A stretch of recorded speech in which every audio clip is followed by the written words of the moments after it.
Hey everyone, welcome to another episode of the Guile Treatment. Coming to you post Summerville PTC. I guess we got a little bit of news. We got some new product out. Huzzah! New Seventh set. Cross Yep. is officially out. It was legal for the event. Also, the first Capcom tin is out as well, the Ryu one. Now was that? I don't think that was legal, right? So someone asked. Don't know. And fam was just like, I don't know. And so we were just like, look, dude, just make it like a PTC promo where it's just like it's out now. Yeah. It'll just be legal at the end of the month. Yeah. Right. I wouldn't have had it legal for this, but it'll be legal for the next PTC. Yeah, for sure. And I think the Sea Viper one is supposed to come out next month. Yeah. I've heard. I think so. I think it's the end of June, maybe. I think it's when it's out. I don't remember. It's either mid-June or late June. I'm not sure. So next month? Yeah, but I don't know when next month. That's the thing. But other than that, it's been a pretty slow couple weeks since Worlds, really, for news-wise. Other than the Ninja erratas and all that stuff, but we won't really need to get into that. So. Yep. I mean, we had about 24 hours where we were freaking out, right? Yeah. Well, I wasn't because I wasn't going, so it didn't matter. Yeah. So. But yeah, it was Well, we should introduce this guy first, right? Because he's never been on the show. Why are you pointing the wrong way? I'm not on my screen. I'm pointing the correct way. We should introduce this guy. I'm just this tiny little thing up here, so I don't know where I'm supposed You're to good. be. On my screen, you're fine. You're exactly where you're supposed to be on my screen. That's what people see. So. Okay. So we're joined by Scott DeJarnette, piloting Dejanet. To a victory in Summerville. He is... We actually have the entire Maryland playgroup on the show right now. Yeah. I was going to say, yes, he is the other half of the Maryland playgroup. He does most of the driving, most of the scheduling, books the hotels. All of it. I just kind of show up. All of it. He's the responsible one, you say? He's the responsible. Most days. I didn't get my nickname from the Pennsylvania playgroup for being... not responsible. Yeah, he's the UFS mom. Yeah. You're the UFS dad. He's the UFS mom. Yeah, so they all still call me mom if I ever see them. Yeah. So Scott won his second PTC. So he's now only one behind me. Yeah. I gotta win another one. Put some more distance. You have 3? Wow, I didn't know you had 3. Well, you had Rockford and Rochester. No, he had a Poughkeepsie, he had a Rockford, and then the Virginia one. Oh, the Virginia one. And now I have a Poughkeepsie and now a Summerville. Oh, okay. So maybe Rockford. Currently the reigning, defending, undisputed Poughkeepsie PTC champion because we haven't been back there since. Yep, but for all time. So yeah, we'll so basically the same as Kevin Broberg is the reigning undisputed for Canada? Canadian champ. Yeah. He's the reigning undisputed Poughkeepsie champ. Yeah. I don't necessarily have to hang my hat on that anymore now that I've apparently won another thing. So there you go. I guess I'm happy about that. Hey, and you didn't play the same character as Tim Keefe for a change. See what happens? You play a different character, you win. Yeah. Well, actually, I mean, I guess I guess. So how did you what? Other than your namesake, trial and tribulation did you go to that brought you to play this character? I was told I had to. I mean, I know, when stuff first came out, I was just like, dude, this character sucks. She doesn't have an offensive ability on her. She doesn't, do other things. I mean, I learned at some point that was, I guess, wrong, but I guess it's really just, it's the static ability that gives her the offense. The rest of it's just kind of a mess. And her 2-dot's still a train wreck. I will, I'll still keep on with that. How many times did you stack on the weekend? Maybe 3 or 4. I think in the one game that I lost to Chun-Li, I stacked 2 or 3 times. Oh, yeah. I know. I was set up real great. How many times did you stack by connecting with a Gage attack? I think it was once. I've been hearing that Gage has a secret text that says your opponent will block this. Is that that's what it says? Yeah. I mean, I guess I took advantage of that in some regard throughout the weekend. Yeah. I mean, yeah. That's sort of the nice thing about Affliction, for instance, is it's a little, like Affliction or like Moon Ritual Dance, are just these like little like 2 damage moves, and like generally your opponent throws like a 2 damage move, you're just like, Yeah. I really don't care. I will take 2. Like you'll have the momentum. Maybe I'll have to deal with that, but like I'm certainly not gonna like bend over backwards to care about this 2 damage move. But when that 2 damage move says that like boom, you get another character, like they're usually just like, yeah, I'm probably gonna do something about this. Yeah, I found mine actually got partially blocked a lot, which was, I guess, in some ways worse for them because it's just like, oh, like you threw a card away out of your hand, great. It's like I'm still getting a momentum for next turn to mess you up with. Like, all right, I guess I don't get to stack, but this was really not a huge part of the game plan. Yeah. Yeah, I mean, I would like, I played Tim Keefe, and I definitely like, I had times where I was like, well, I don't have a low block for that Moon Ritual Dance, so I guess I'll partial it. And then he'd be like, I'll pitch a card to give it like +1 damage. I was like, I guess I'm just gonna let him stack.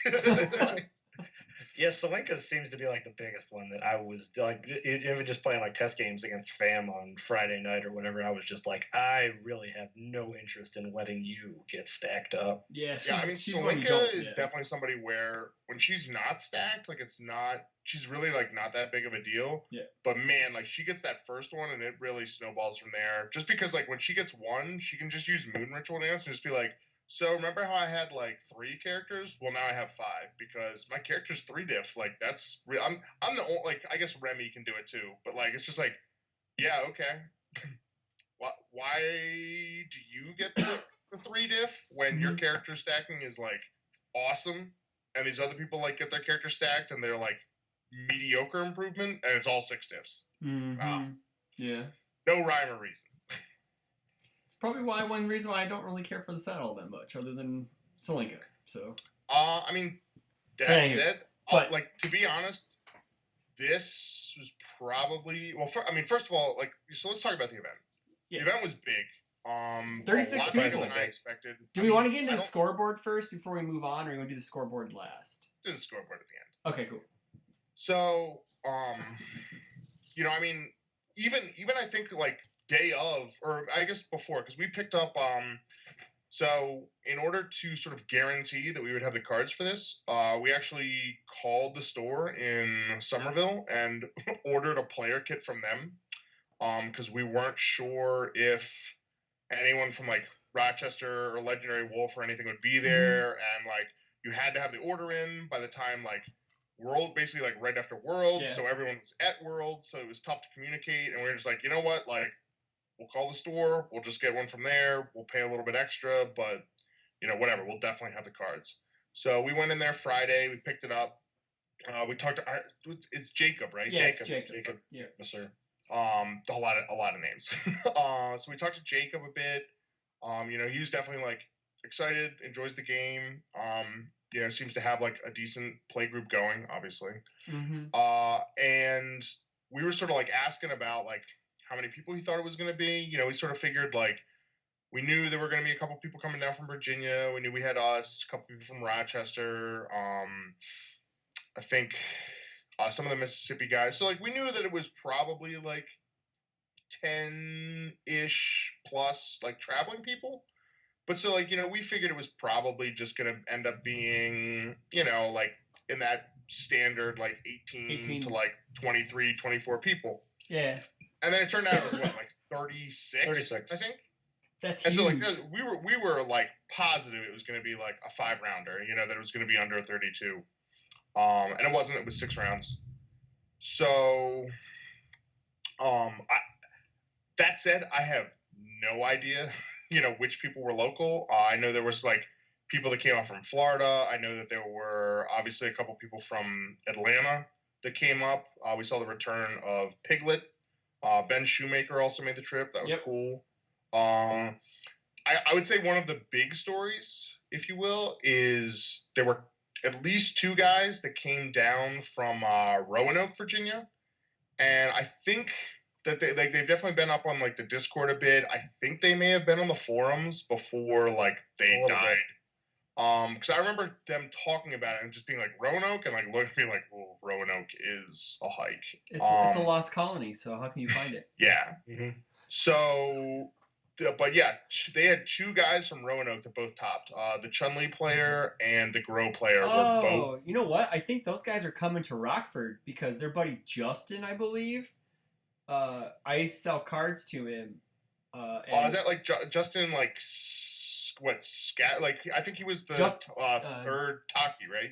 I want to say his name. Justin Cook is who I've been talking to. His buddies, Yeah, John and Jesse. Mm-hmm. I believe those guys. He said they're coming down. They're coming to Rockford. Jesse, John, and Justin, the 3 J's. So cool. Okay. Yeah, so we're gonna get people. Those guys are coming out too. I think this was their first event. I also know that they said that they had no 7th Cross cards at all, so they just kind of like teched their decks as sort of like a perceived like what they imagined people might be doing with these new cards. Mm-hmm. Obviously it turned out pretty well for them. But yeah, I mean, it was a big turnout. It was fun. It was hot, but you know that was. It was as cool in the store as it could be when it's like 102 degrees outside and there's like 40 people, like you know. Yeah, sure.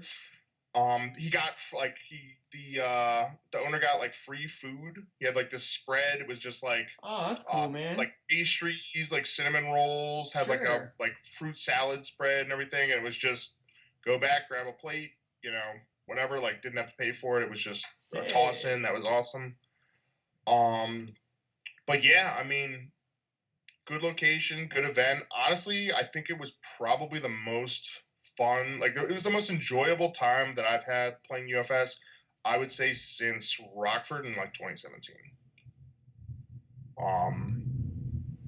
So yeah, I get it. I know this is before we get into Scott stuff because I know he's chomping at the bit to talk. So in my eyes, it seems like the last 2 sets, just a quick breakdown in my opinion, have been kind of not like a step down, but they don't seem as crazy as the 2 or 3 sets previous to them, like the Bebop MK Street Fighter vs Darkstalkers. So they seem like just off the charts, like crap, like holy crap. But these sets just seem like, I don't know if it's just like the design is changing again. I think part of it is, I think there's at least it seems like there's a lot more emphasis on the defensive tools. Yeah. And in some ways, I think it's almost getting like a bit dangerous. I know like you can still get blown up on turn 2 like super easy. Sure. Like it can it can happen. Like anyone can draw like a big hand and just blow you out. But man, like if you get past like turn 3, like it's rough. You know, it basically turns into people, and I think like honestly, this is probably like what was happening at Worlds as well when there were all those like long matches and draws. Yeah, is just you sort of get to this point where like you almost need to just sit there and try to get like the best attack turn that you can to get through like whatever they have built, because if you go in and you come up short, like you're dead. They're probably just gonna backswing you. Oh yeah. Sure. I mean, and that's not really like necessarily a new thing in like the history of the game. No.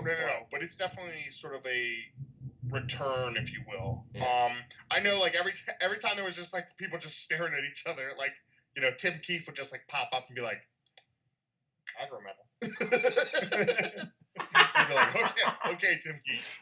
As you just see like Kevin Broberg versus Piglet playing like Spike 1 versus Guile, like 59-minute like game 1, like 8 million foundations out. Oh yeah, that's some old school. That's some old school UFS. What? That's some old school UFS, man. That's some old school UFS. Actually, yeah. I mean, I think my first round, I think we played 1 game to a draw. Oh jeez. Yeah. I had no matches go to time. So yeah. Well, that's because you were playing a guy who threw himself at people. Pretty much. Yep. Yeah, I had an interesting tournament. I played. Should we go over the champ first? Shouldn't the champ I, speak I, first? I don't really care. One thing I don't enjoy doing is actually talking about myself. But I'm Oh, willing fair to enough then. Then you're in the right place because Rob will talk the entire episode, not let you get a word in, so it's fine. You've come to the Yeah, right place. I see him on a daily basis. There's a reason I don't necessarily watch every week.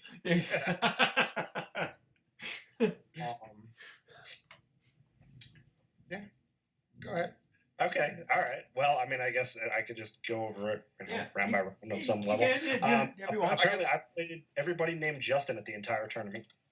Sound like the 3 rounds. I played 3 different people named Justin, only one of which I actually knew. That was a fun thing. But yeah, you had a question? I don't know. Oh well, I was gonna say I know. When you were getting ready, like I think initially were trying to play Evil, and that wasn't working out. So I guess like what was it about Evil that you were initially like interested in, and then what was it that made you switch to like an all build? Yeah, I mean, I know I talked about this on like the Discord a bit with some people, and like part of the thing was like initially I was thinking like I only want to play like Evil or Void with her because they're like basically the tools for dealing with like Dark Shirito. Sure. Like to like not make you a blank character on defense essentially are only available on that with what do you call it, like Akuma's Dream by a Kiss. Yeah, and also like Mathematician on Void too. Yeah. The problem I was having. Taki has that problem too. Yeah, it was like I was trying to basically figure out like an attack lineup that I didn't hate, and I never really like found one. I mean, my build ended up kind of just trying to be like a From Hell delivery system. The idea was, okay, you could play it, kick it with Fog Blanket after they block that one, because they're probably going to block that one, pick it back up with like Undying Rage or something, and then play it again and throw your like Spell Circle EX on that and really just get in there for 12 damage or something. It also had like Time Slow, and I don't remember what else. It has a bunch of attacks that really don't like go together. Yeah, like the Quan Chi Fortress, right? Yeah. I was trying Quan Chi Fortress and even like Presidential Barbecue because those are both unique or something. Yeah. That's awesome. Like, that's some jank right there, dude. Yeah, let's bounce it and we'll make it so you can't play it. Great. I assume you had Fade in there too. Then did you have Fade in there too? No. She has Fade printed on her. Honestly, I mean, in part, like, I mean, we can look at my list or whatever, but I chose not to actually run any actions other than Spell Circle because I was trying to I was running 4 character cards, the Janet 2s, just because, I don't know, I feel like you kind of have to, or at least, pander to it a little bit. To be honest, like, getting 1 or 2 stacked, though, like, it is a pretty big difference. Like, especially, like, if you've done damage, like, if you get the person down to, like, single digits and you're stacked, like, once or twice, and all of a sudden to, like, start, like, I know the one match, like, sorry, that was Thunder. Sorry. He's got Thunder. I have Thunder.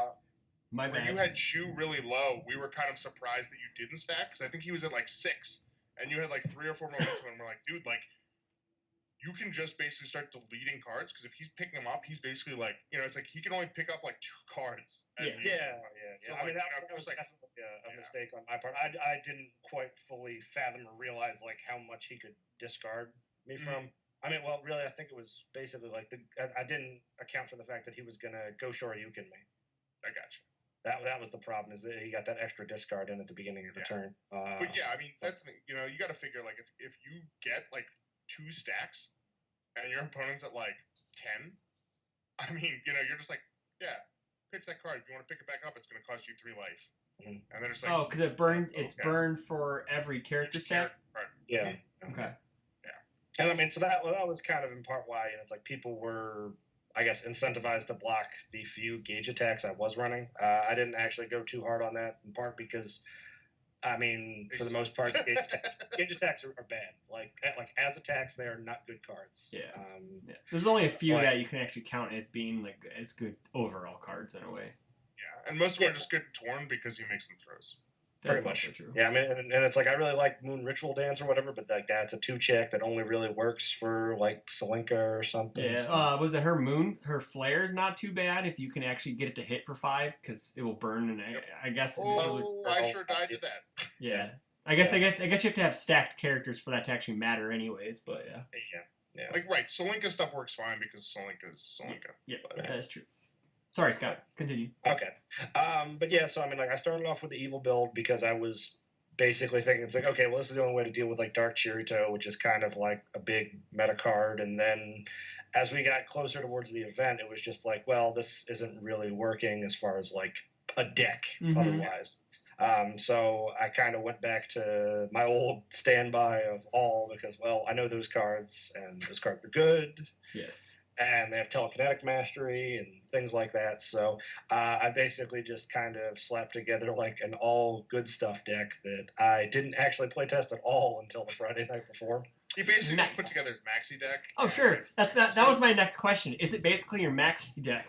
There was a lot of things in there that were pretty much the same. Yeah. I mean, it was 4 telekinetic mastery, Sure. 1 diffs that check 6s. Yep. Flying Yamato Spear was kind of. Did you?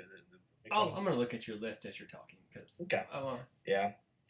You didn't but, play. you know, What's it? Ghost Thief in it, even though she starts with momentum. You thought. I think that is actually a terrible use of your momentum. Okay. Fair enough. Simply because, like, basically, it doesn't actually do anything unless you can make it so they can't block it. Very true. And it's like if they partial block it, you're really just throwing that momentum away. So in some ways, like, you're kind of just throwing away a card because you want to get that back with spell circle. You want to get that spell circle back. Yeah. For defense. So I really wanted to make it so that it's like if I'm spending a momentum, I'm doing something, you know, really beneficial to me with it. So basically that was kind of why it's like at points like I had like 2 flying spear, and then after a little testing I was like, all right, well, I'll do 3, and then I just said like screw it. Like after playing a couple games, I was like, you know what, it's like we're doing this, like let's just play 4. Yeah. And I mean, you know, yeah, it's like let's not be a bitch. Let's not worry about the 2 check. Like, let's just do this. Like we can defensively we can mill bad checks from the top of our deck if we see them. So. I know too, like for Ghost Thief, I mean, I think the big thing is people are like, oh man, like, you know, it hits them for 6, it burns them for 3, you get 3 cards. It's like, dude, if you just want to spend a momentum and get 3 cards, like you can play like per little 3 diff and spend a momentum and get 2 cards. Yeah.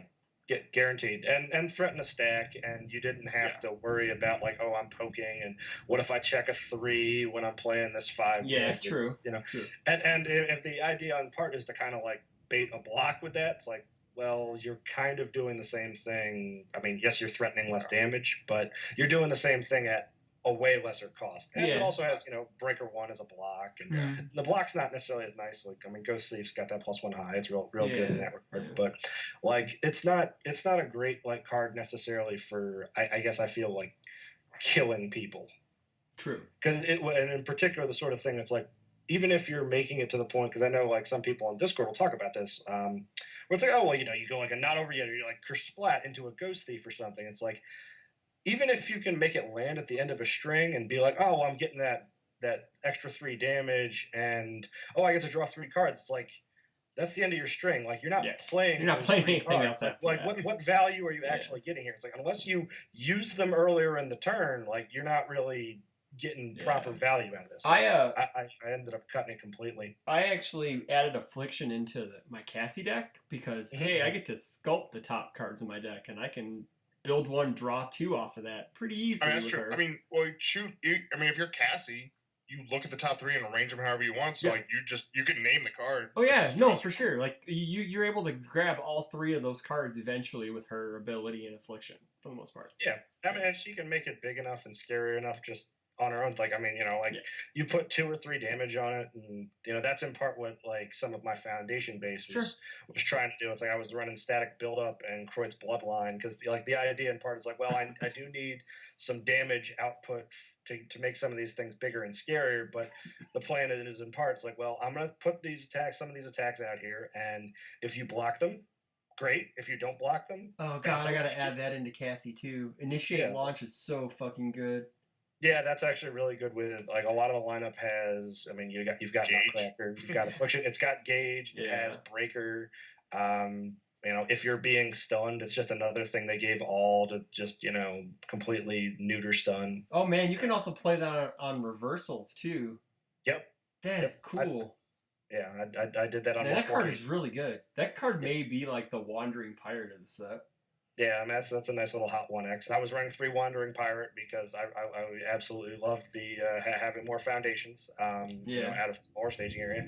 And this is something I'm sure, I don't know if like, for people who had like watched Tim Keefe's like 7 days of seventh cross thing or whatever, it's like, oh, it's like you can run more copies of unique foundations and just be like and even non-blocks too, and just be like, oh, well, it's the start of your turn. I used my spell circle last turn.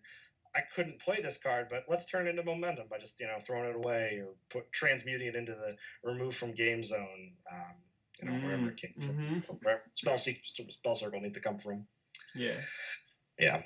But so yeah, I mean, I ended up settling on all because I mean, in part, I knew the cards, and it was pretty much the only way I could think of to actually kill a man when you needed to actually kill a man. Yeah. I mean, it seems like a lot of people are talking about with Janet maybe like, oh, you just get into these points where it's like, oh, I've got super stacked and I've got a fistful of momentum, and yeah, that can do a thing, but it's like you're not necessarily forcing them to pick up that card again. And if you're not killing them, it's like the two of you are just staring at each other, and that's all well and good, but it's just a little too much defense. Yeah, I mean, base 6/6 multiple 1 is still a pretty good heat check. So I mean, I could tell you, I've got like my notes here from like my games. Like there were plenty of times where that was the turn 2 play where you just slap down the flying Yamato spear, check a 5, and then just go multiple 1. It's just like, I don't know, you built 3 foundations. Like, sorry, like take 12, take 9 if you're partial block it, maybe just take 6. I really don't care. It's like they both got safe. This is all fine. I'll build 2 more foundations after this, and then pitch a card, and pick up my spell circle, having done 12 damage to you and cost myself next to nothing. Yeah.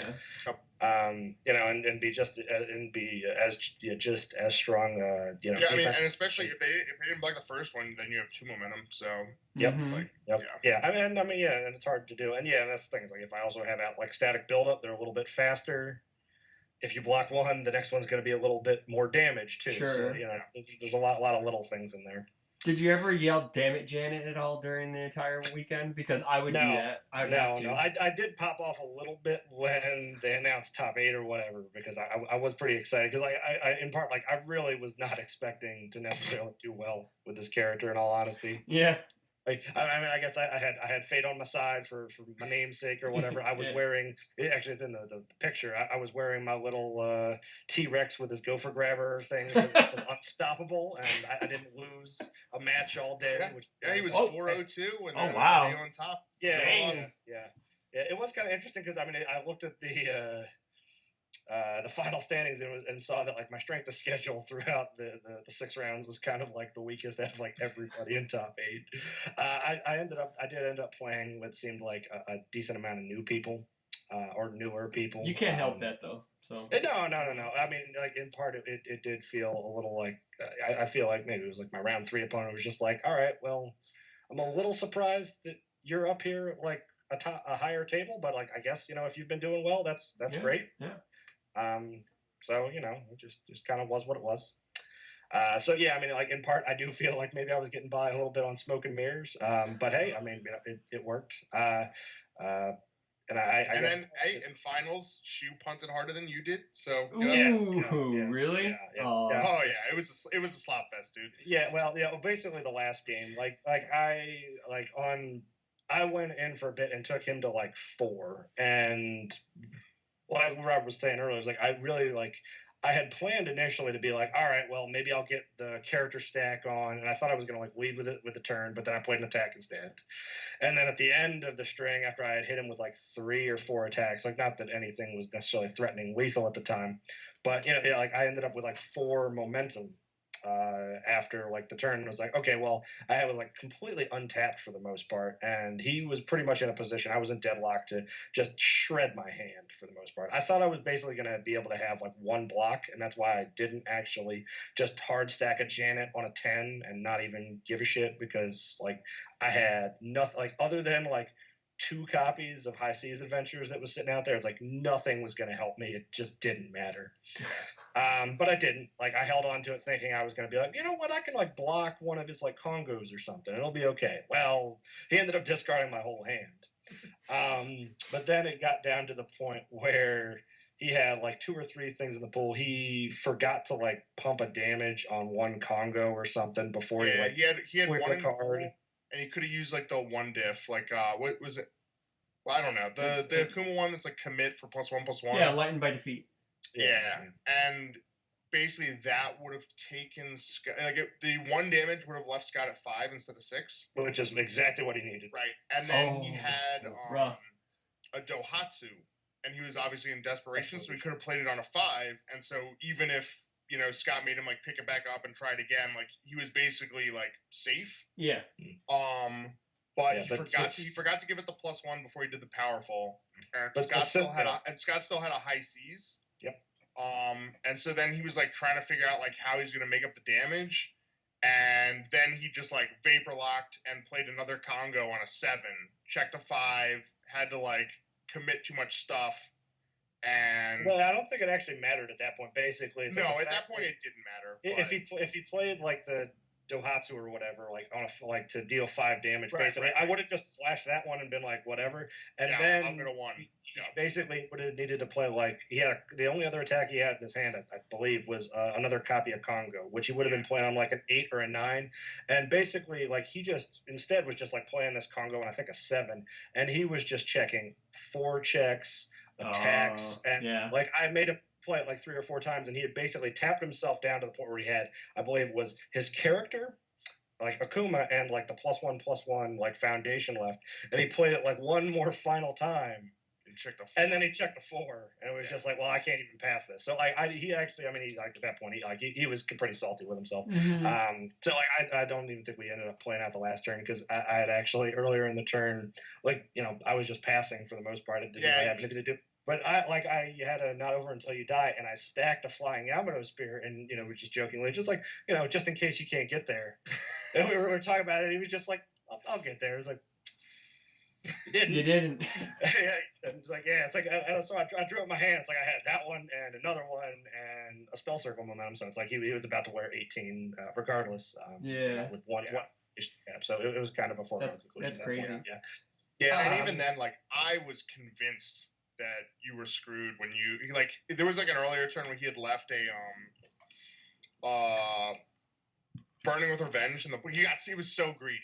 He like nutcrackered a Burning and Revenge up, and he was like, he had like another one in hand, and he was just like, I'm gonna like leave this one in, and then like try to pass this on like a 6, and just check like shit, and had to commit a bunch of stuff, and then like still left it and tried to do something else, and check like crap again, and it was just like, oh my god, you are so open, and like I think he probably just either like couldn't get enough hand, or maybe he just didn't have attacks. I don't, who knows? Well, I mean, that might have been part of it, and he might not have had necessarily the right ones. I mean, like I know I joked about this in the Discord earlier when like people were super hype about like Queen of Hearts, because I mean, I don't know if not that anybody necessarily knows or seen the deck list. I mean, I guess they'll be up by the time this is posted or whatever. Hopefully. Or are we live on Twitch? No. This actually won't be out until Friday. I remember that experiment if that kept happening. But basically, like his Akuma deck was like a void discard deck, and he was running some copies of like Queen of Hearts because like the whole thing was he was just like gonna rip your hand with like Queen of Hearts, power to connect realms or something. Yeah, and Go Shoryuken. And he had a couple like some copies of Go Shoryuken, and even the Siegfried Foundation, like a Soul in the Purgatory, which is pitch 2 cards, they discard 1. Oh, sure. But yeah, so he just had all this hand rip. So that was the thing. But it's like, I mean, basically, like I think he was probably, because he never actually played one in the 3 games against me. The Queen of Hearts, like I just imagine he was probably just like, I can't play a 7 diff when it basically pretty much just reads. Commit 2 foundations and lose 1 life and pick it back up. It's like that's just such a typical rate. Yeah, it's bad value. So like I was super hyped, talking about it. It's like, well, I know I have to play Jan. It's like, oh, like people are excited about playing 7 diffs. It's like that's never. I'm never gonna let that happen, or at least That's hilarious. You're she's like the fun police in the set. Like Taki's the fun police and Soul Calibur. Yeah, well, it was definitely funny. Like Friday night, like I ran into like Fam had like a Keelik deck, and we just kind of got to a realization where it was just like, this is like possibly like a terrible to unwinnable matchup. Yeah. Because anything where it's just like, oh, like I'll put like, I mean, not that he was doing this stuff, but anything where it's just like, oh, you get like stats on the next attack, or like, oh, the next thing's cheaper by a Oh lot. yeah, she just bounces the shit out of it. It's just like, oh, that's cute. You played it, like put it back in your hand. Like it doesn't matter what turn it is. That's the whole thing with like pull to Magigen, which is basically like she's pulled to Magigen the character. Like, yeah. You know, that's the whole thing where it's like, okay, desperation. You know, was very much a thing. It's like, but you had to get there. It's like this is on turn 1, turn 2, whenever you need to. Yeah. And it just becomes a big thing. And I guess in part, you know, I think maybe part of what let me do so well this week was even like having that sort of ability. And it's the kind of the similar situation with like Vega and stuff. And I guess even Akuma too. Anything that like does check hacking is it basically just opens up your opponent to make more mistakes. Yep. Very true. Like it's the more thing. It's just like, oh, it's like, well, I'm gonna play this and it'll be okay. And it's just like, okay, well, you didn't play that on quite what you think you did, or you're gonna have to commit some more resources. Yeah. And it's like, oh, I hadn't accounted for this because you know my mental math just wasn't there, right? Or even just something where it's like their third attack. They're like, all right, I need to get this on a 5, and so they get it on the 5 and like commit 2, and you're just like, all right, try it again. And they're like, all right, and then they check a 3, and they're just like, oh man, yeah, you know, like. Yeah, is that going to kill me? Is that going to, you know, get there? It's like, if you pass that, are you going to leave yourself really open for me to just ravage you on the next turn? You know. One thing, because I know since we're all avid versus system fans, Spell Circle reminds me of Phantom Stranger.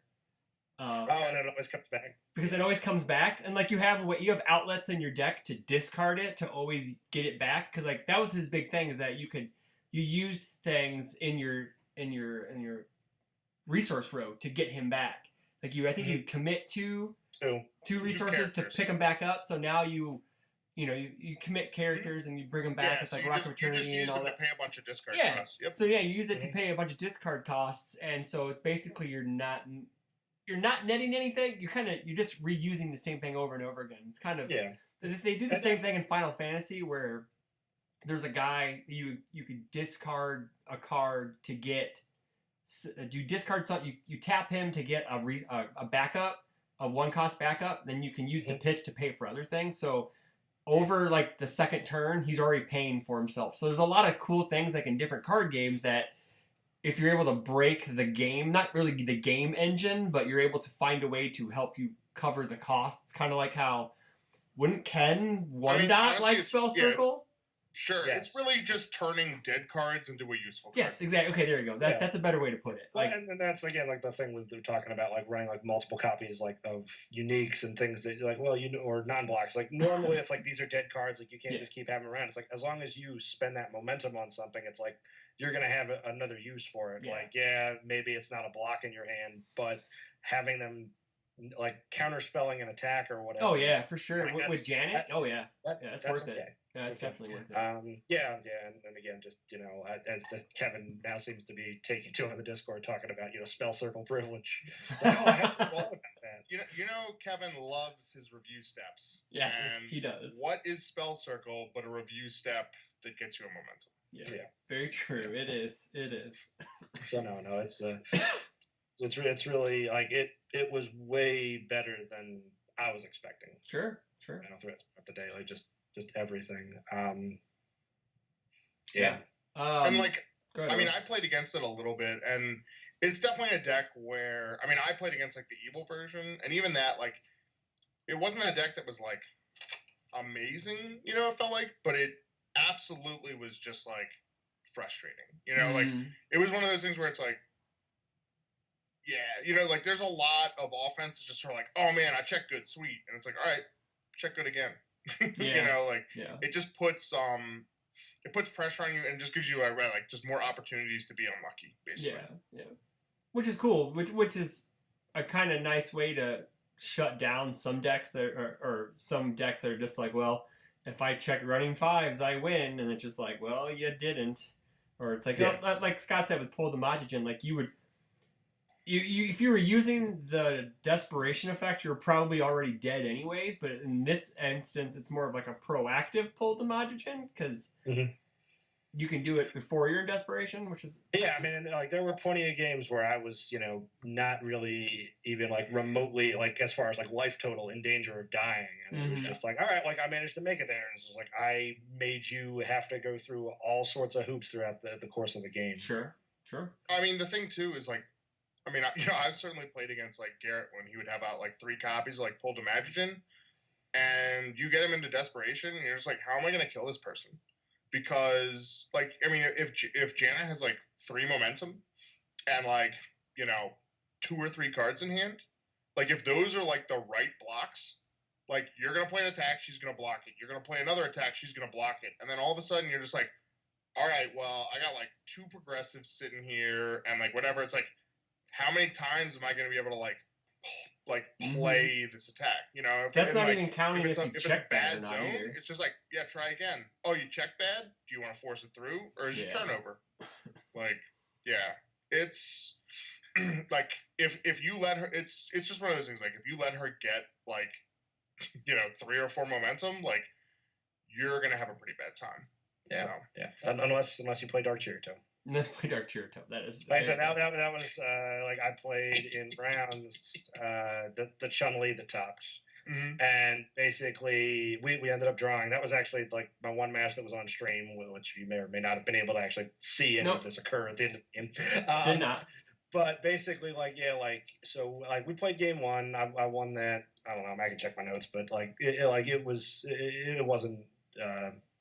Too terrible. But then like game 2, I don't think he'd actually had the main deck, but he definitely had sided in some Dark Chiritos. And I think he was like, he kept because we were talking after the game, and I think he said he kept his hand, which his opening hand was not great, but I think it was because he said he had Dark Chirito. Every copy of Dark Chirito that he sided in, he saw on his opening hand. So he was like, I can't throw this away. No, you can't do that.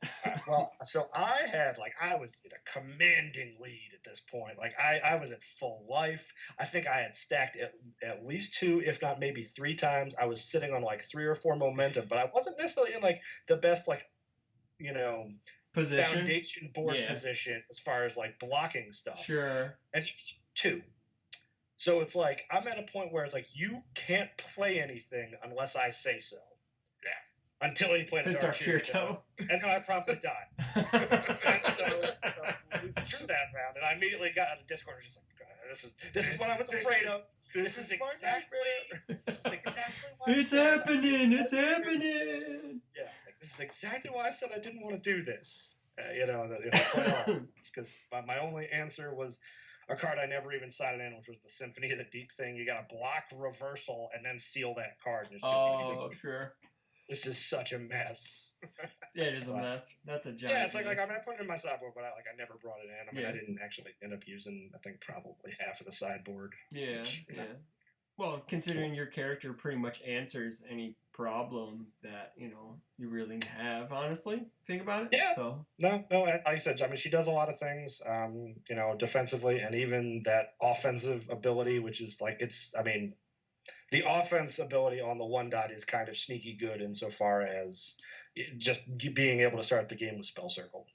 Yeah. That's it. Like those turn 2 flying spears and things like that, which I definitely think multiple is probably the best use of that momentum. EX is. How did the her E actually work out? Where you can look at the were you able to like sculpt your top card over and over again on defense, or?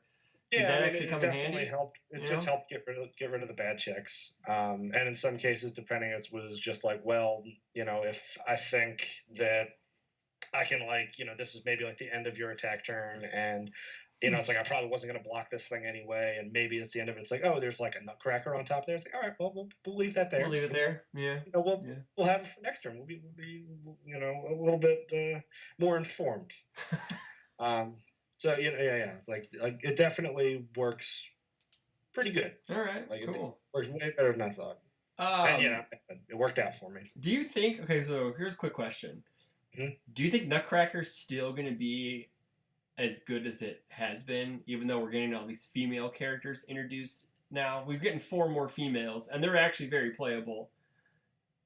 Is it still gonna be that top quality ultra rare? I mean, I still think so. Like, yes, like I guess the big thing is, there's still going to be half the characters you face at a tournament are still going to be killable. And actually, that was like a nice thing. Like for me in Top Cut, like I got to play Grow, and then Turn Loose, and then Akuma. So it's like it was always on. I think the only character I played all. Oh, no, that's not true. I played. They didn't play actually. Yeah, I drew against both the girls. Because you couldn't kill them with Nutcracker. That's why. Yeah. However, it's like like I was real close to beating Chun-Li, but like Taki, we were just like that was round one. We just took forever. Sure. Which Taki was that? That was I think Justin Shade or whatever. I think it was a Taki you played. No. I played the other two Takis. Oh, okay. All right, but yeah, and then I said he was the first. I also played Taki in round one. Yeah. No, he was the first of the 3 Justins I played on the day. Taki's good, boys. Taki is good. She just struggles to kill people. She doesn't find the cards. That's all. She can defend for days. Yeah. So yeah, I mean, well, that was really the problem. Is like I got out like 2 or 3 telekinetic masteries, and he just had good defense too. And like actually that was the big thing. Like game 1 against Ben, I think I got out 2 telekinetic masteries by like turn 2, and he was just like, you can't do much like, about that. All right, well, we're in this one for the long haul, boys. Yeah. That game, it ended up being like both of them had 3 copies of Telekinetic Mastery out, and I think you built a 4th one, and it was just like, dude. Yeah. It's like, well, if it's the battle of base stats, I know who's got better base stats. No, yeah, so yeah, he gave me shit. But I just threw base attack damage at him, and he eventually died. Yep. It took a while. So this is back-to-back 7-hander victories, right? Because we had Worlds, right? And then this? No. Yeah. Oh. No. Wasn't the Grow 1-1 too. Yeah. Okay, sorry. I guess there was a 6-hander thrown in there, unfortunately. But it looks like 7-handers are kind of making a comeback, so that's kind of nice, I guess. So. I mean, it's just because the defense is stronger. Yeah. I mean, that's like I said. I mean, you can still very easily just get blown up. Oh yeah. I mean, honestly, my deck that's what it did. It was just like, hey, do you have 28 or less vitality? Cool. Can you block this on turn 2? No? Yeah. All right. And I think part of this tournament, like the meta decks didn't necessarily show up in full force, I guess, if you want to call it that way. It's like I don't think we had a single Goro. Didn't have a Jackie, didn't have a Goro. There was a Jackie. Was it? Oh, I'm sorry. Cassie didn't show up. There was a Cassie. There was no Cassie. Basically, there was like a lot of people were like trying to play like new stuff, a little off the wall stuff. Mm-hmm. So I mean, I think like that's part of it as well. Why it's like maybe this wasn't necessarily like the top tier meta. Oh, but still though, you guys had really good players there. Still, you guys had really good players. I mean Kevin Broberg was there playing Spike 1, so it couldn't all be bad, right? No, we had the triumphant return of Piglet and a 5-hander, so I think that was probably one of the hypest moments of the weekend. Is when I turned the stream on and I saw him playing. I'm like, holy shit, Tim, he's back. Like seriously, it's just like it's good to see him back in the swing of things, because it was great to see him, and definitely like just like Ben Shoemaker being outside of Atlanta. I don't know if I have ever seen Ben Shoemaker other than Worlds. Yeah, I don't know if I'd ever seen Ben Shoemaker outside of Atlanta. I don't think. I mean, I know he went to that one. I think. PTC he's been to Omaha before. Right now.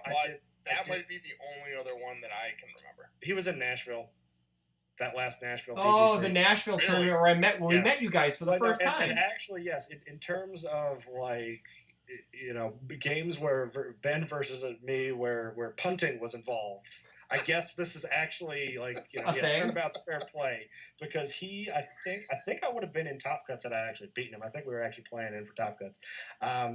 In the final round, he was playing Satoshi 2 or whatever, and his hand was I think 3 revokes. He didn't have a single block, and I was playing like my good mature deck. Yeah, that's right. Yeah. Yeah, and I basically forgot to double cats like I did. No, I forgot to R like once or twice with whatever her one was like cut for 1 to like give +1 damage, and because he had 3 revokes to like negate like my +3 damage pumps and things, like I left him at like 2 because I had like forgotten to do these things. Like I also like ripped like terrible like no attacks off like 2 or 3 Valiant Assault draws. Like it was a mess. but yeah. So I punted that game away. Very that nice. round, right? So Very so nice. now it's all turnabout's fair play. There you So, go. So I'll take this one. So it looks like, overall the event. Ooh, I guess I know Fam was there. I'm assuming he did a very good job with all the new cards because there were a couple repairs, but I don't think they were all his fault. He makes a mistake every now and then. Yeah, so. well, the good thing is we caught those real quick. Well, that's good. That's good. Get them repaired, so it wasn't too bad. No, but like the venue was like treated us really well. It was a real nice story. I was super surprised that it had 36 players on a set release weekend at a store with its first PTC ever. It kind of reminded me like we had Chicago that had almost 50 players with their first PTC, and now we have these guys in Summerville, their first PTC at 36. Man, like it really, the game is growing. I don't know, it just seems like the game has to be growing because these events are just getting bigger and bigger. I can tell you too, like there were like a ton of people too that I just had never seen before. Well, that's good. That's I know my first 3 rounds were against people who like I didn't know, and then my last 3 I played like Childress, Tim Keefe, and Daniel from Virginia. So, but I mean, if I hadn't been down to Virginia, like like I wouldn't necessarily be that familiar with him. The only person that I knew that I played in rounds was Thomas Gordon. You mean the half Maryland playgroup member? Because he kind of calls himself the half member. I think he still writes it on his deck list. Yeah, he does. They just ignore it. I think they ignore most of the stuff that he does, but whatever. But yeah. All right. Well, should we get into the scoreboard then? I guess we kind of wrapped up Summerville in a whole. Oh, you don't care about my tournament? Oh, sorry. Go ahead. I was just saying. Go ahead, man. Go ahead. Sorry. I apologize, co-host. Yeah.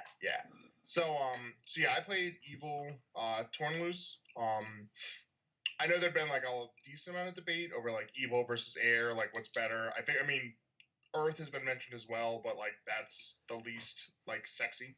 So I knew Will from Virginia had been talking a lot about his air build with sort of just Iron Knuckle, Radiate, some of that stuff.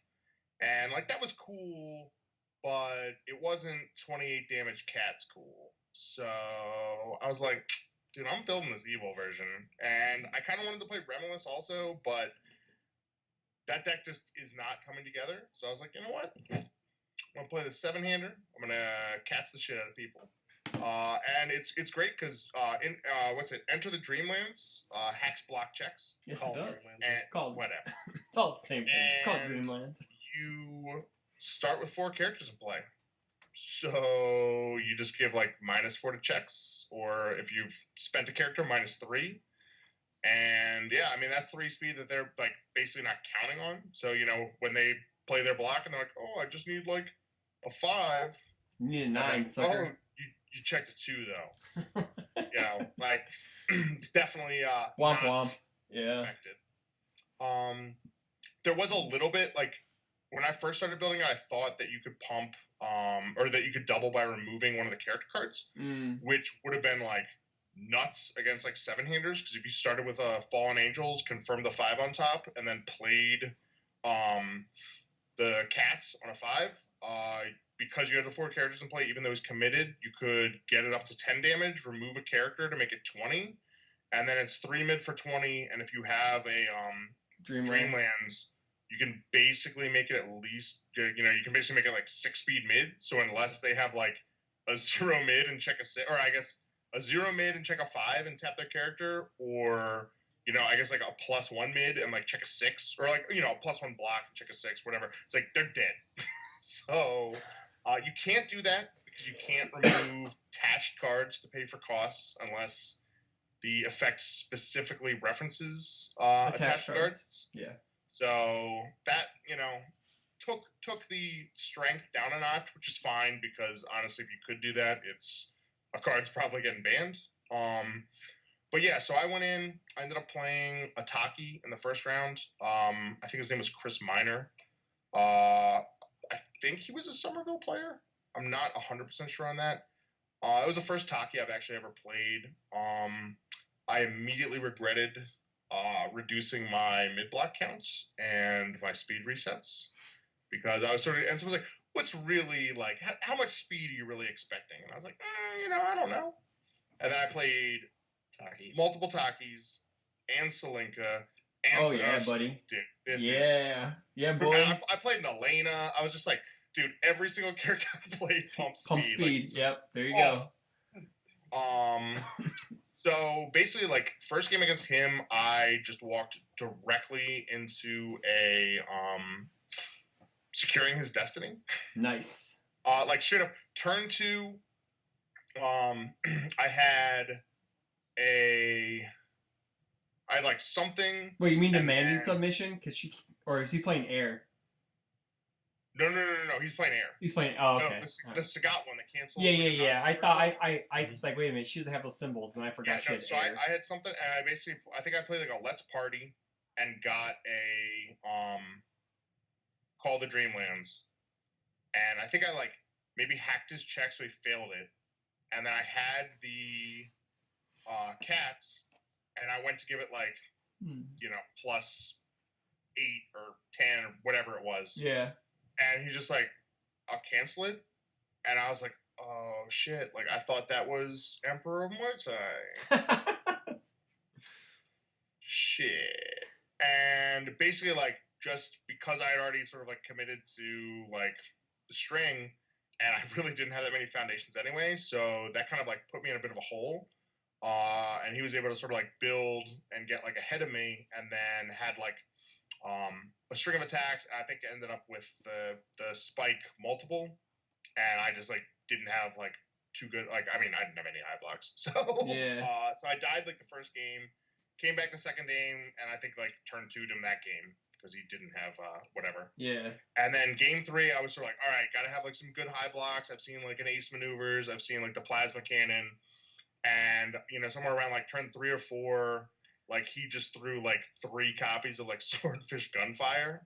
And I'm just sitting there with 3 high blocks going, like, please just play something other than a low. Just anything other than a low? Oh, it's another low. I'm dead. So, started off really good in the diversity fight. That's right. Straight into the losers bracket. Round 2, I played a Zolt. And his deck was pretty similar to the one like Tim Keefe had thrown together. Mm-hmm. And game 1, he basically went like, I think turn 2, he was just like Blaze of Fervor, had the unlimited blades, drew about 8 cards, played another Blaze of Fervor, drew a billion more. And I was sitting there like, yep, just gonna take a whole bunch of 1 damage multiples, and you're gonna draw your entire deck, and I'm gonna sit here and probably die. So I did, but got like the other 2 games. That guy actually had a super rough tournament. His first round match was against Tim Keefe, and he lost that. His second round was against me, which he lost, and then he clawed his way all the way back up to have like a shot at tops at 4-2, and I think he played Scott. Yeah, I'm pretty sure. So he ended up like 3-3 with just like some tough matchups. So Scott was like, oh, I got like this cake schedule. This guy's just like, man, I'm playing all these ringers, asshole. Yeah. And I know that he also, when we finished, said like, oh, thanks. I enjoy the podcast. I was like, all right. So, thanks. Friend of the podcast. Thank you. I think he was one of the Justins, wasn't he? He was one of the Justins. He was my third Justin. I cannot remember his last name right now. I don't have the tournament lineup in front of me, but hey, Justin, good playing with you. Good seeing you. Hope to see you at some other tournaments. Get that, 3rd or 4th unlimited blades for the deck, and yeah. I was actually psyched. I was glad to see Zolt do well.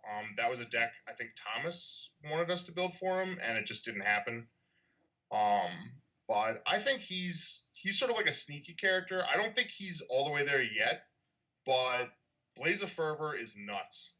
And obviously, like, Shoki is crazy. That's the one low for one, right? The one low for one. Yeah. Yeah. That's secretly like a 1 low for 7 and builds you a free foundation. Yeah. Card's pretty good. Sure. Okay. Yeah. It's I sick. actually made a mistake when I was playing him. Like, definitely, like the one game I think he took off me. Like, he had built for the tournament out, or had like dumped like 1 or 2 of those things, and I don't even know if I had a Radical Edward or anything to like tap it at the time. But he basically like just got to filter. Like, I mean, he was hitting me with just all the like the little one, one Doesn't low he? for one. But he got the. Does that also give his multiple copy stun 1 since they're printer 2 or less? Yeah. Speeds 2 or less. So that's not printed. That is It's just 2 or less. It's 2 or less, right? Yeah. Unlimited Blade says printed. Yeah. The built for the tournament does not. So, okay. But yeah, but it still works for like Whip Crack and Blaze of Fervor. That's sick. But he also, like, the bigger thing with it was more that he got to filter through like his entire deck to pick up some Shokies, which then I wasn't able to block. And he could, like, play them on like 4s and 5s and stuff. But he has so, like 10. He has like 10 cards in the card pool. Yeah. He just goes like, all right, fine, on a 5, and he checks a 6. He's just like, gotcha. But yeah, I think that to me with like 3 foundations, and like 2 of them were tapped. But yeah. Well, the other thing too is, he definitely had a game. Like, I think it was like turn 2, and he just opens with like a hunt, and then plays like a Blaze of Fervor, and all of a sudden he's got like 2 free foundations, and I'm just taking 1 million damage. I was like, yep. He was Chaos. Yep. Yeah. What? Yeah. What symbol would you pull? I was trying to. I don't remember a symbol, so I was just like, oh no, like that's one with Shoki. Yes. That's the Shoki one. Okay, yeah. That's the symbol. His other symbols are good in life. Okay. So I mean that was cool. And I was definitely happy to see him as well. Like, sort of finish up the day strong. I mean, definitely like being down, like starting the day 0-2 and then still having a shot to make top cuts at the end of the day, like, is definitely sweet. Speaks I a mean, lot. it's pretty easy to just be like, I'm 0-2, my day's over. Yeah, he fought back, so that's always a plus. Yeah.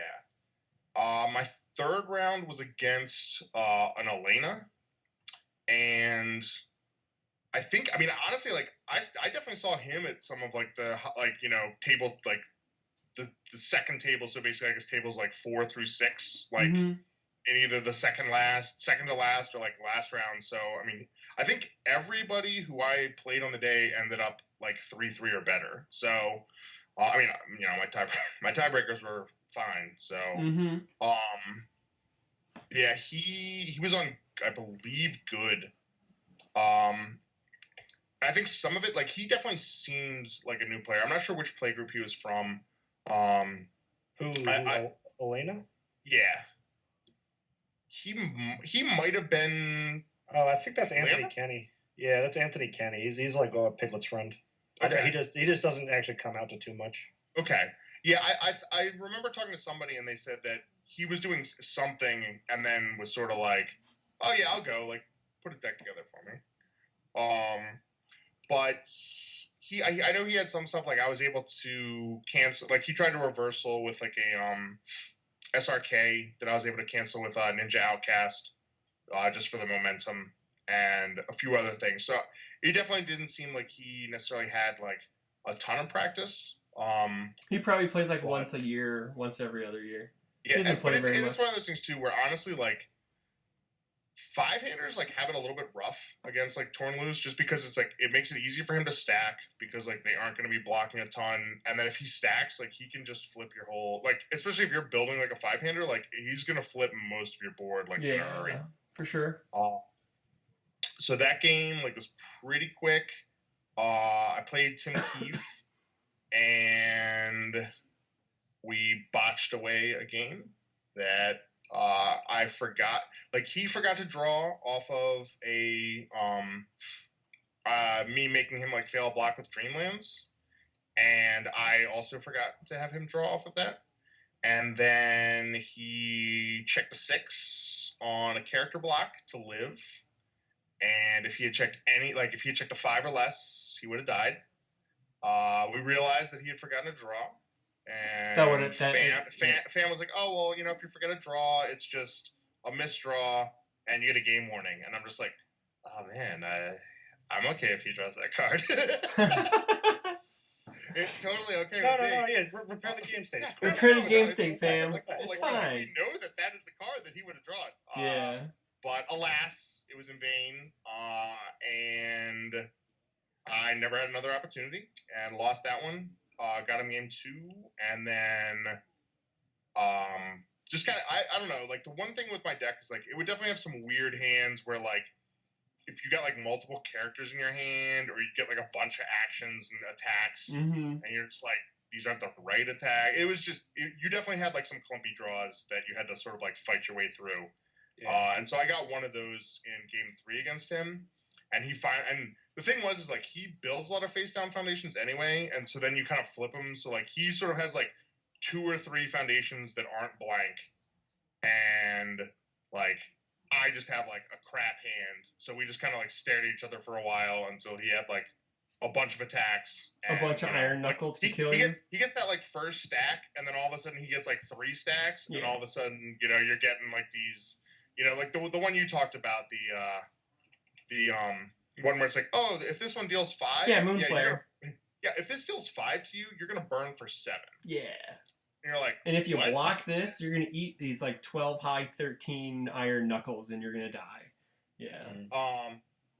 So. Yeah, and the other thing too is like her, the fact that her form isn't like a first form, is like really good too, because, you can sort of have that like first attack that maybe they block, maybe they don't, and then you just kind of go, you know what, I'm gonna toss this momentum, and away we go, and all of a sudden you're just like, oh, yep, I need that speed hate. Mm-hmm. So I lost that too. I know Will had also lost somewhere like a couple games in there, so we were both 3-2 going to the final. I played Dan on his Air Remy. And yeah, I mean, the biggest problem I'd say for him is, right, like he was sort of building just like 3-4 foundations in the first couple turns, just because, obviously he was playing character cards to draw and stack. And, like he would play blueprints, which he would then flip to search out a character card.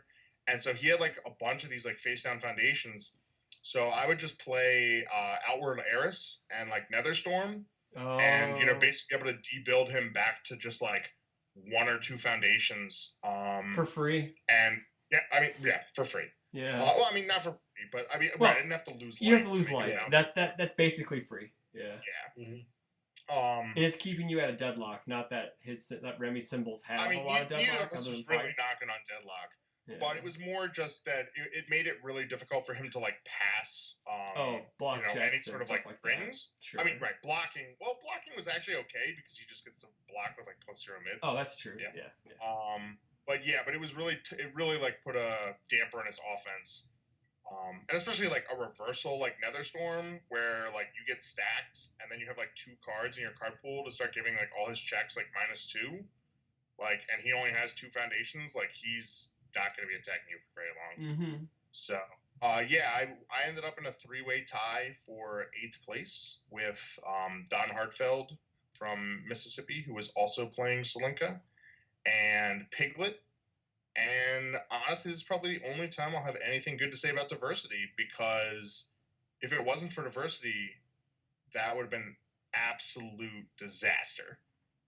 Because all 3 of us were 4-2 and had a 61 strength of schedule, and nobody really knew what the tiebreaker was. So it was easy because Don and I both had diversity losses, so just don't worry about us. Piglet's in.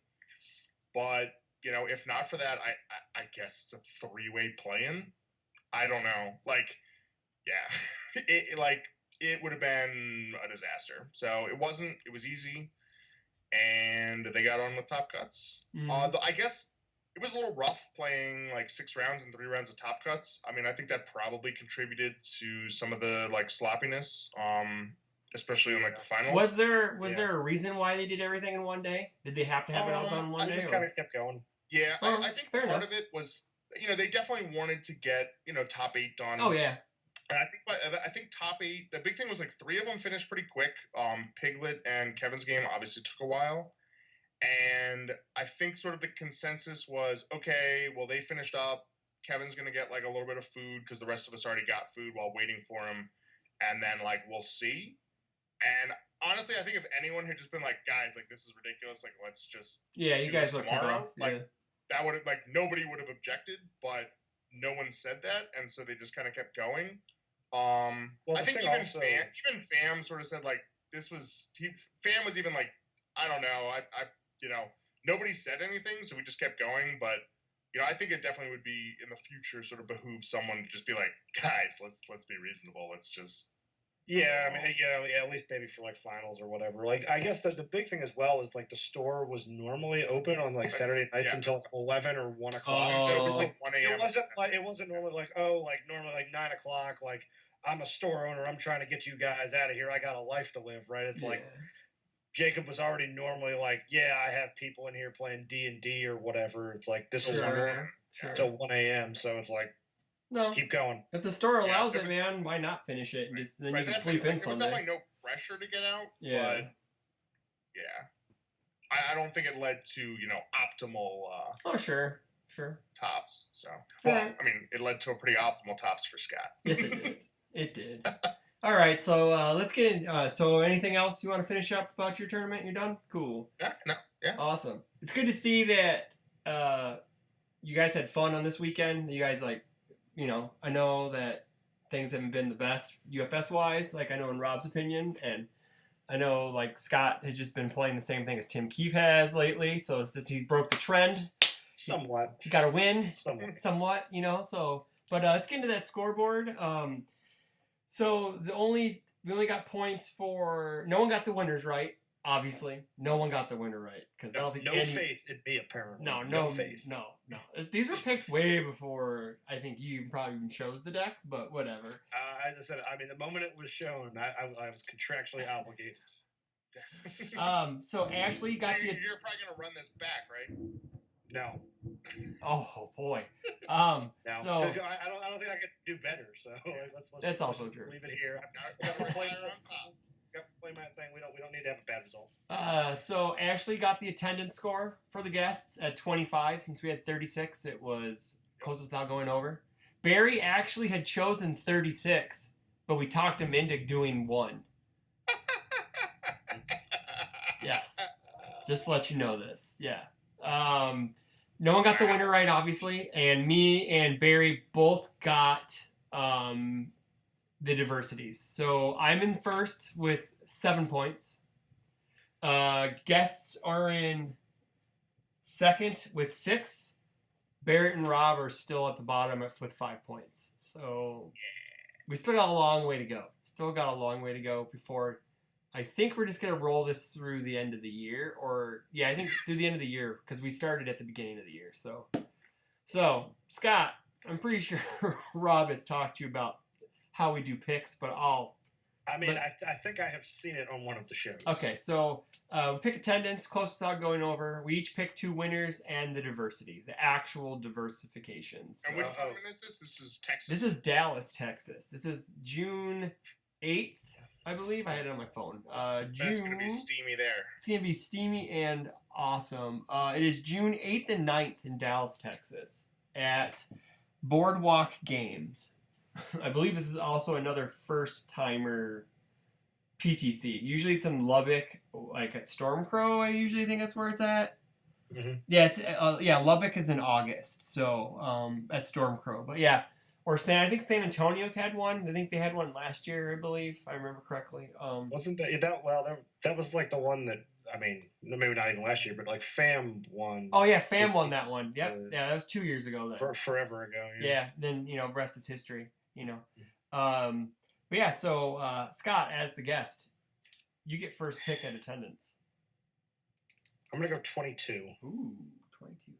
I guess that like the real question. I think the wild card there is whether or not Vegas is actually going to travel to that at all. That's true. Omaha will probably end up going. That's what I'm curious about is how many people. But I don't know how big their play group is, like locally, or if anybody's coming from anywhere else. Yeah, I don't have any backwater information on this one, so I'm picking blind on this one. Back channel information. Yes, there you go. Yeah, I don't have any information on this dirty one. information that is just wrong. I haven't been on the Discord lately. I've been off of it for a while. So. I can assure you that nobody's talking about Dallas. Yeah, I don't think anyone knows Dallas is coming up. So I don't think we have any of them there. I'm gonna go big. I'm gonna say 28. Ooh, Rob. I'm gonna go 18. I'm going low on this one. I'm gonna go 18. No offense to those guys. I'm just saying 18. It's what we got.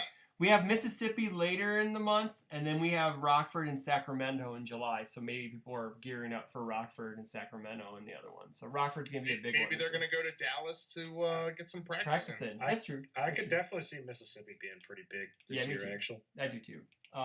But we'll get Barrett's stuff off stream. He's actually trapped in a stairwell. Godspeed, my son. Hopefully you live. He's trapped in a stairwell in a tornado shelter. In a tornado shelter, so hopefully he lives. Just a stairwell. Hopefully he lives. I was actually trapped in an elevator earlier this morning. Oh, wow. Yeah, it was just for like, 10. Okay, Scott. So, your first winner. Who is going to win the Dallas, Texas PTC? Let me look at the list of characters for a second. Oh, just shoot from the hip. That's what we do here. Yeah, no, it's totally going to be Tyson right now. No. Lock it in. He's actually really good in draft, I found out. So, he's not bad in draft. Okay. He's not. I killed 2 of them. One I had to mill him out, but yeah. Give me Grow. Grow. Oh, right. Yeah, I think he he gets some strong strong showings. Yes, he I has. think he gets better again. Grazero, you got it. Man, remember when I picked Grow? Like, remember that side bet you made about Grow? And they were just like, nobody plays Grow, and now he's like 1 and like come in like 2nd or 3rd after Swiss. Do you remember that side bet you made about that? And you got that extra point. I did. Yeah. That's the only reason I'm not in dead last by myself. That is true. So Rob, your first person.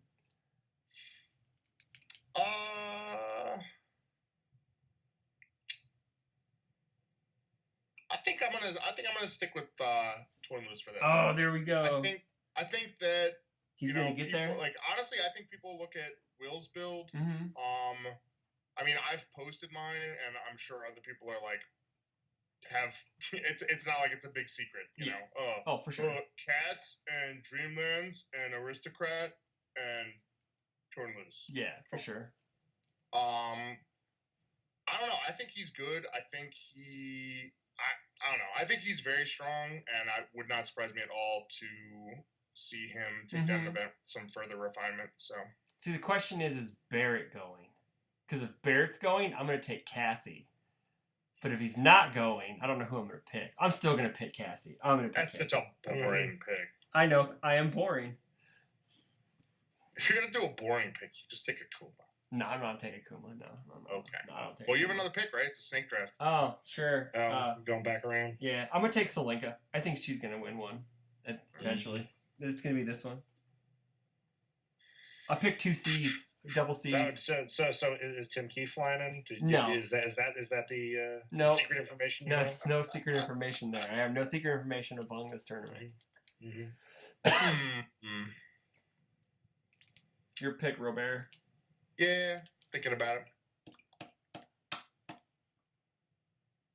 Yeah, I have no idea who's going from Omaha. They always go to the Texas ones, so I'm pretty sure they're gonna go. That's true. You know what?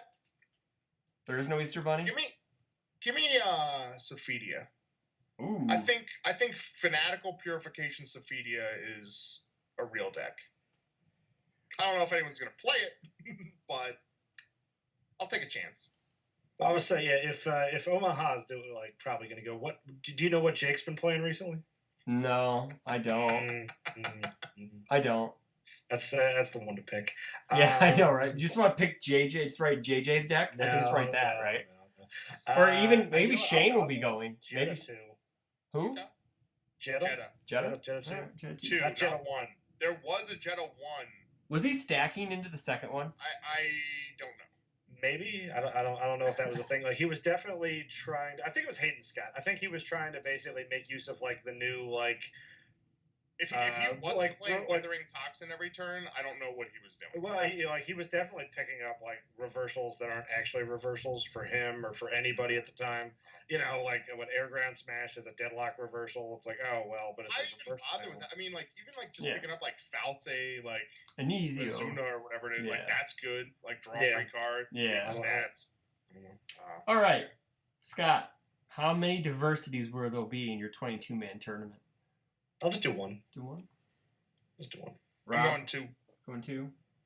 I'm going one as well. All right, so we got Scott with 22 players. Grow and Jetta 2, 1 diversity. Rob has 28. He went big, kids. He went big. Turnaloose, Sophia, 2 diversities. I go 18, Cassie, Solinka, and 1 diversity. That's all I got. Cool. So yeah, that's gonna be in June, and then we are gonna get the People's Champ on, Brad Townsley, for the Mississippi Hype Show. I told him he can only come on if he has a bouncy castle and he breaks like 6 chairs. Yeah, I was gonna say, dude, Yeah. like, is he gonna bring the broken chair with him? I hope so. God, I hope so. So he's downloaded Skype already. He's getting ready. He is ready for this. I think this is gonna be awesome. It's gonna be one of the greatest shows ever. I hope he's just coming to you like live from like a backyard wrestling event. Me too. That's I really do too. definitely something I could see. But he's going to be on. We're going to talk about the Gulfport, Mississippi. Barry Everson actually suggested that he should be on because that'd probably be the best person to hype the Mississippi stuff for. So I'm not gonna lie. I looked up plane tickets to Gulfport is today. it cheaper than and going they're to Chicago? really not bad. It's cheaper than Omaha. Oh God, I'm sure. Yeah. Yeah. Honestly, like I'm pretty sure if I had actually like looked at it like ahead of time, it would be pretty reasonable. Sure. Because the tickets like a ways off are like 200 or less. That's not bad. I think if I went like right now, it would be like more like 350. Sure. But that's not bad for like you got one of those weeks plane away tickets or left 2 weeks over. away. Yeah, he does have one of those plane tickets left over that he's never used. I was thinking I was gonna save mine for Worlds next year. Do it. Do that. Yeah, well, because like the big thing is more like I feel like I want to use it on something where it's just like I really don't feel like paying for this myself. Oh yeah, for sure. So, For sure. so that's it. Because it's like I could have considered being like, because I booked my flight for Rockford today, and it was like, oh, it's like, well, I could fly Southwest and do however much, or I could do Cattle Car Air and Spirit again for $150, and that's just bad. Oh, and end up dropping a bit because Rob said those were Chicago tickets. They came down, went back up, and now I guess they're back down again. Oh, good. That's good. I don't You know better if buy they're your going to get any cheaper than they are now, but Yeah, like probably not. We Yeah. got the rental car for like a reasonable price too, because all of that was like had been like, hey, you want it for 2 days, like $300. It's just like Yeah, that's what we were talking about that in the last show. Insanity. So speaking of the Rockford PTC, it's July 20th and 21st. Don't forget to call into the store to get your name ready for pre-registration to lock in your $20. If you want to save $5, or if you want to get one of the exclusive play mats, you have to call in just for that. give the store an extra $5. That is also true. They would appreciate you on that one. You can only get a play mat if you top 4 or a pre-registration with a play mat. That's true. If you want to play mat, pre-register. pre-register. And whose beautiful faces are on it this year? Phil and Mark, and then a bunch of other random people who were there last year. So we're just, and then we're kind of doing like what's that fighting game RPG that people play? Persona. That we have Mark and Phil, and then we're gonna have their characters transposed behind them. So they're like Mark's gonna have Mad Perot, and then Phil's gonna have the ninja himself, Satoshi. So so it's a work in progress. June 15th is the latest possible date for the playmats that we can send out to have them back in time. So we need to have a month at least, and I like to leave one extra week in case there's some mess ups. But also, there's going to be a pre-release scheduled that weekend. So if you are planning on playing at the pre-release, you also need to let the store know so we have enough product for the pre-release. They will be selling boxes of it there. Okay, I'm so I not definitely planning to scrub out. What? I'm planning to scrub. I know. Well, no, it's but say, hey, if we do the whole tournament on a Saturday again. I don't think so. I think we're gonna have close to 60 people. Yeah, it's gonna. It's sounding like we're gonna have close to 60 people. It would be played around. So It's we're gonna- actually going to leak into the back this year too. Yeah. We have enough You up don't front. want to leak into the back. Well, they're I guess 2 weeks prior to this, they're remodeling the entire store so we have more table Oh. space. Okay, I was going to say this sounds like just a recipe for disaster. Oh, it's probably going to be. We're going But to yeah. remodel everything. Well, we knocked out a wall, and now No, there's no walls being knocked down. Yeah. They're taking down some display racks, moving those to the actual walls, and extending all the table space. So, I think we're going from like 50 to 70 something in the front. I think so. It's another 25 people or whatever. So, but yeah, there's gonna be a pre-release. It's going to be a team sealed event. So you and 2 buddies, you guys buy a box, $25 a head. You make 3 decks. We play a teams event. I'm working with Jasco to get special playmats made for whatever set comes out next. That's going to be on the playmat. I have no idea. They won't tell me. You're just trying to get that inside edge. I am. I'm trying to figure this out. Guys, I just want to make this cool playmat I for wanna the make- event. You know, yeah. if you could just tell me what the license is. Exactly. That's exactly what I'm trying to do, and it's not working yet because Yeah. Fan was tight-lipped this past weekend too. I tried to get some information out of him, and he just yeah, God. they're tight-lipped about this one. It's supposed to be something big, is what the rumor is. So it's something big. So I thought I heard always that was the big. next one, but yeah. This is every set is the set that's going to launch UFS into the stratosphere, and I hope so. Well, I would definitely. I hope so. I'm still waiting. I mean, like basically, like, as I keep telling fam, it's just like every time I hear anything like that, it's just like I just want someone else in this entire state to walk into a game store and ask their like people, and that information just gets back to Jasco, and I go like, okay, now maybe there's a chance I'll have a play group more than one person did. Very true. Very true. But yeah, so other than that, I think that's pretty much it. Don't. Is there anything else we want to say in closing? Scott, thanks for coming on. It was a surprise, kind of like how it was a surprise when Rob was in Indianapolis that one time. So that was, you guys always surprise me. It's great. I love that. It's great. Always turning up and unexpected. Oh yeah, I'm getting it on Wednesday. Like a bad penny. Are you getting on what? Are you really? No, Oh. I'm bye. Oh, okay, fine. I mean, maybe I will. I don't know. I'll just show Don't up. matter to me. You can hang Maybe out the with dogs will my. be missing, and you'll just be like completely freaking out. It's just like, don't worry, Chris, they're with me. You can just hang out with the easy. dogs All all you, day. all you need to do is leave like a magazine cutout thing, and it's just like, I have your dogs and your hat, and he'll just think it's genuine. Yeah, sure. I guess like, comment, subscribe, all that fun stuff. Be sure to check out all the new episodes of the Versus series. Starting June 1st, which is this Saturday. Yes, the Saturday. Starting next week, we're gonna have the Retro Versus series, where we play old games that have been gone forever, like Yu Yu Hakusho, DBZ, Versus System.